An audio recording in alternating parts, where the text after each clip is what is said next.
Periyar Maniammai Institute of Science and Technology, Tanjavur. Civil engineering with specialization in GIS, remote sensing and more.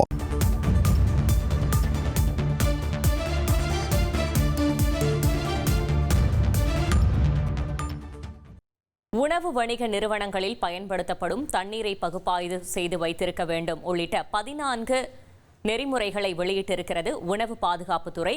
இது பற்றின மேலும் விவரங்களை செய்தியாளர் தாயுமானவன் வழங்கிட கேட்கலாம். தாயுமானவன் வணக்கம். உணவு பாதுகாப்புத்துறை என்னென்ன நெறிமுறைகளை வெளியிட்டிருக்கிறது, முழு தகவல்களை சொல்லுங்க.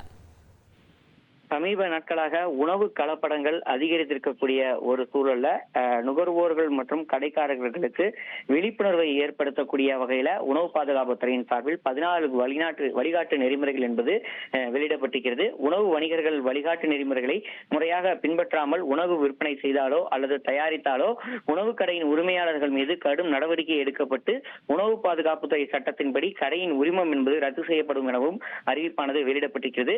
அந்த வகையில உணவு பாதுகாப்புத்துறையுடைய இணையதளத்திற்கு சென்று விண்ணப்பித்து முறையாக உணவு பாதுகாப்பு உரிமம் அல்லது பதிவு சான்றிதழ் கடைக்காரர்கள் அனைவரும் பெற்றிருக்க வேண்டும் எனவும் அனைத்து உணவு வணிக நிறுவனங்களில் பணியாற்றக்கூடிய தொழிலாளர்களுக்கு டைபாய்டு மற்றும் மஞ்சள் காமாலை உள்ளிட்ட நோய்களுக்கு எதிரான தடுப்பூசி செலுத்தி மருத்துவ தகுதி சான்றிதழ் என்பது பெற்றிருக்க வேண்டும் எனவும் உணவு வணிக நிறுவனங்களில் பயன்படுத்தப்படும் தண்ணீரை பகுப்பாய்வு செய்து வைத்திருக்க வேண்டும் எனவும் உணவுப் பொருட்கள்ல ஈக்கள் பூச்சிகள் மொய்க்காத வகையில் கண்ணாடி பெட்டியில மூடி வைத்து காட்சிப்படுத்தப்பட வேண்டும் எனவும் உணவு எண்ணெய் ஒரு முறை மட்டுமே சமைக்க பயன்படுத்த வேண்டும். நியூஸ் பேப்பர் போன்ற அச்சிட்ட காகிதங்கள்ல உணவுப் பொருட்கள் நேரடியாக படும் வகையில் பரிமாறவோ பொட்டலமிடவோ கூடாது எனவும் முக்கியமாக வழிகாட்டு நெறிமுறையாக வெளியிடப்பட்டிருக்கிறது.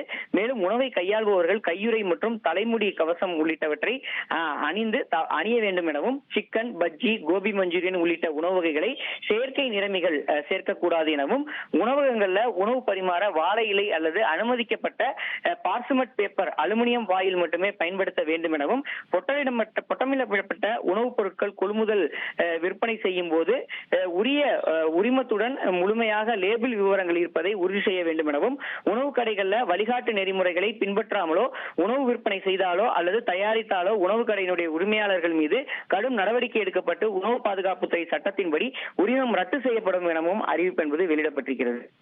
Periyar Maniammai Institute of Science and Technology, Tanjavur. Civil engineering with specialization in GIS, remote sensing and more.